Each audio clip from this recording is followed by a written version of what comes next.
नमस्कार. आज fathers day आहे आणि हा जो काही दिवस आहे या दिवसाविषयी किंवा त्यापेक्षा वडील ही जी संकल्पना आहे तर त्याविषयी माझं जे ऑब्झर्वेशन आहे किंवा जे एक निरीक्षण आहे तर त्यातील काही गोष्टी मी इथं मांडत आहे. आता मुळात हे जे डेज ही जी संकल्पना किंवा कन्सेप्ट आपल्याकडे आलेली आहे तर ती मोस्ट ऑफ जे डेज आहे तर ते वेस्टर्न जे कल्चर आहे युरोपियन आणि अमेरिकन तर तिकडून ते आपल्याकडं आलेले आहे.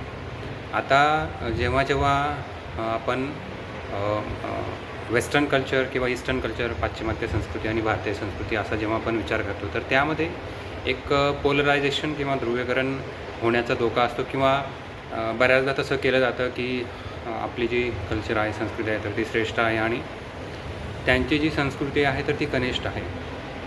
आता श्रेष्ठ किंवा कनिष्ठ किंवा हे जे काही पोलरायझेशन आहे, ध्रुवीकरण आहे तर यामध्ये न जाता तिकडून काय चांगल्या गोष्टी आपल्याला घेता येईल,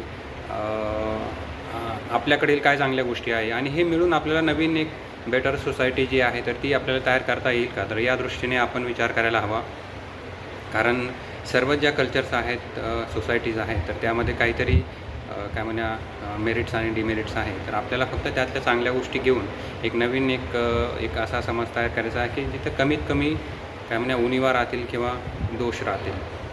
त्यामुळे हा दिवस साजरा करणे किंवा सेलिब्रेट करणे ही चांगली गोष्ट खरोखर आहे आणि ती आपण तिकडून घेतलेली आहे. तर मला असं वाटतं ते सेलिब्रेशन व्हायला हवं.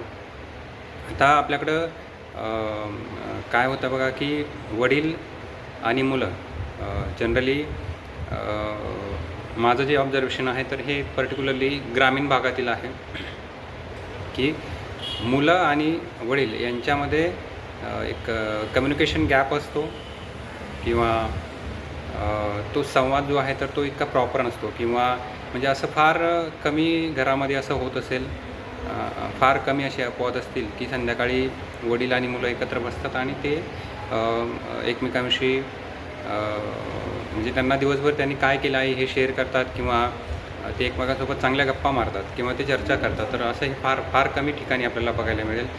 मोस्ट ऑफ केसेसमध्ये मुलं आणि वडील यांच्यामध्ये संवाद हा फार फार त्रोटक असतो किंवा फार कमी असतो. आईसोबत त्यांचा संवाद असू शकतो किंवा असतो, पण वडिलांसोबत तो फार कमी असतो. आता एक महत्त्वाची गोष्ट अशी आहे बघा, विशेष करून आई जी आहे किंवा एकूणच ज्या स्त्रिया आहेत तर मला त्यांच्याविषयी एक तक्रार आहे. अपवाद असतील त्यामध्ये, पण तरीही मला एक तक्रार अशी आहे की त्या सतत वडिलांची मुलांना भीती दाखवत असतात की तू नीट राहा किंवा पर्टिक्युलरली छोट्या मुलांना की जी अतिशय खोडकर आणि हट्टी जी छोटी मुलं असतात तर त्यांना सतत वडिलांची ते भीती दाखवत असतात की तू आता थोड्या वेळात पप्पा येतील आणि तू तुझं काहीतरी अभ्यास करत बस किंवा शांत बस, नाहीतर ते तुला मारतील. ही जी काही छोट्या मुलांच्या मनामध्ये सतत वडिलांविषयी जी एक भीती म्हणा किंवा एक नकारात्मक जी इमेज आहे तर ती तयार करण्याचं जे काम आहे तर ते स्त्रियांकडून काय म्हणा नकळतपणे ते होत असतं आणि त्यामुळे मुलं जी आहेत तर ती वडिलांपासून दूर जाताना दिसतात. आईच्या ती जवळ असतात पण वडिलांपासून ती दूर जाताना दिसतात.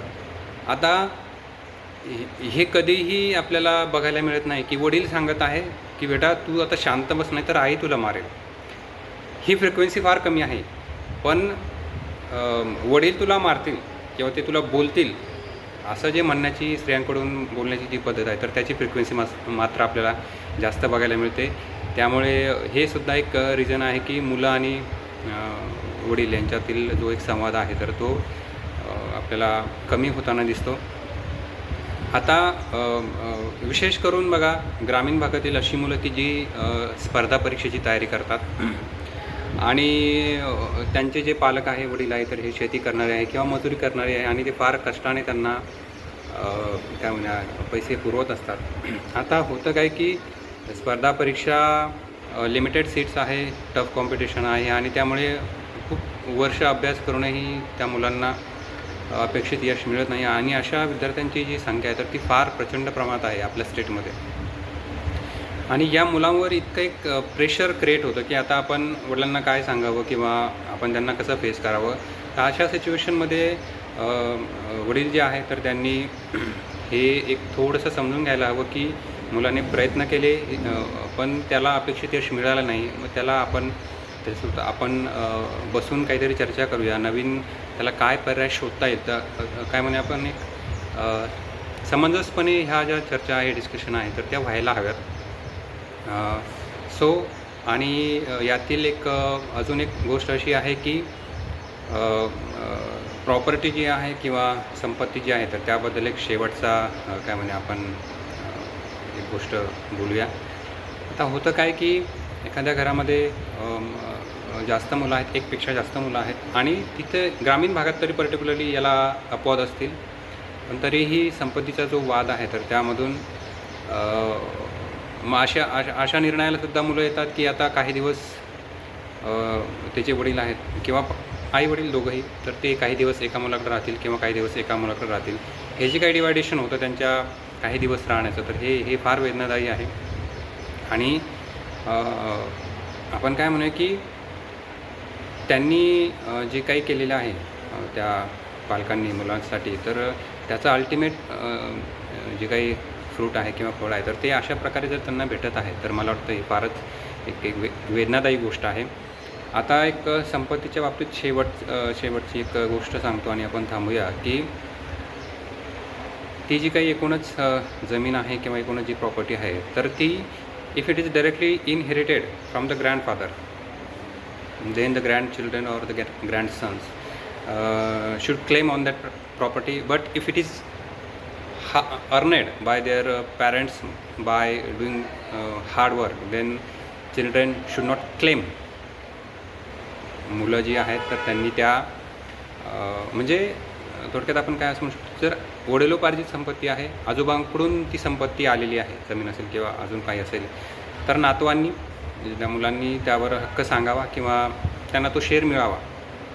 परंतु ती जमीन किंवा ती जी एकूण संपत्ती आहे तर ती वडिलांनी फार कष्टाने ती मिळवलेली आहे, कमवलेली आहे. तर पर्सनली माझं असं मत आहे की ते आपल्याला योग्य वेळी ते देतीलच, पण त्यासाठी आपण वडिलांसोबत काय म्हणूया वाद करू नये किंवा भांडू नये.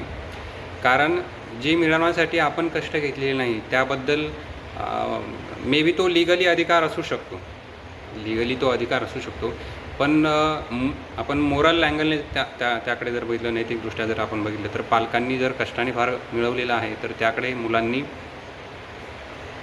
त्यासाठी भांडू नये किंवा ते आम्हाला तुम्ही द्याच असा जो एक आग्रह आहे तर तो मुलांनी तो करू नये, असं एक वैयक्तिक मला असं वाटतं. आता असं एखादं कुटुंब की ज्या कुटुंबामध्ये मुलगा नाही आहे आणि मुलीच आहेत, सर्व मुलीच आहेत, तर अशा ठिकाणी यालासुद्धा अपवाद असतील.